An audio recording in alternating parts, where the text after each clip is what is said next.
Hey everyone, I'm here to break down what just happened with the US Embassy in Israel. This is a story that's sending shockwaves around the world, and it's important to understand not just what happened, but why it matters so much right now. On June 16, 2025, the US Embassy in Tel Aviv was damaged as Iranian missiles rained down on the city. The attack came without warning, catching many residents and officials off guard as sirens blared and explosions echoed through the night.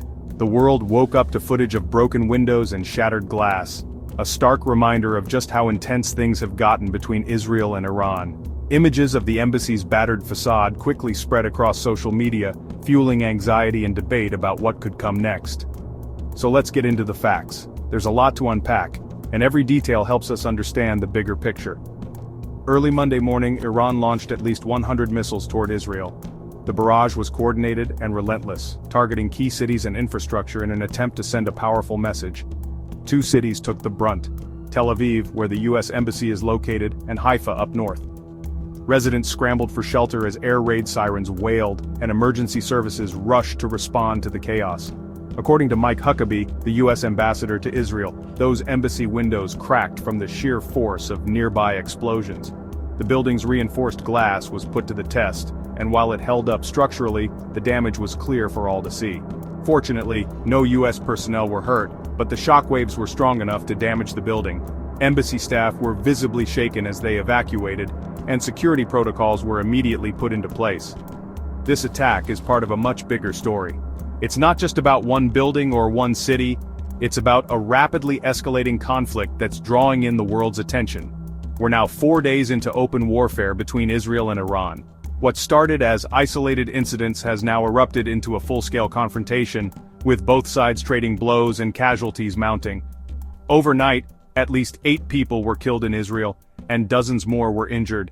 Hospitals are working around the clock, and the humanitarian toll is growing with each passing hour. In Haifa, 3 people lost their lives when a missile leveled a building. Rescue workers spent hours searching through the rubble, hoping to find survivors and bring closure to grieving families.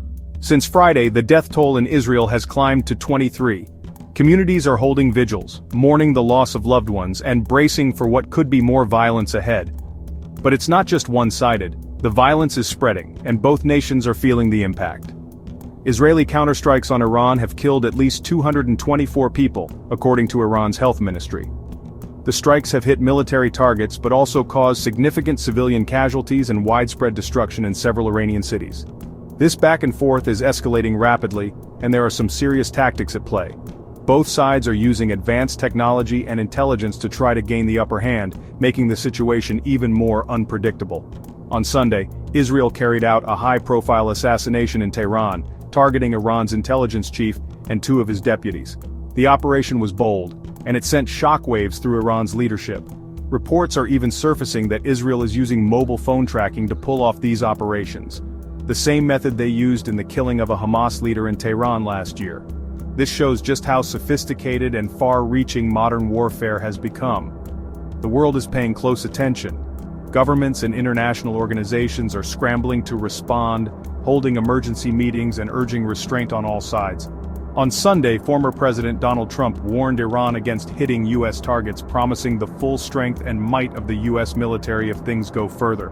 The U.S. has already increased its military presence in the region, and tensions are running high. So, while no Americans were hurt in this embassy strike, the message from Iran is crystal clear, and the risks of a wider conflict are all too real. The situation remains extremely volatile, and any miscalculation could have devastating consequences. So that's the latest: shattered glass at the US Embassy, lives lost on both sides, and a region bracing for what comes next. The world is watching, and the stakes couldn't be higher as leaders weigh their next moves. I'll keep you posted as this story develops. There's a lot more to come, and we'll be following every update as it happens. Make sure to subscribe if you want to stay updated. Thanks for watching, and stay safe out there.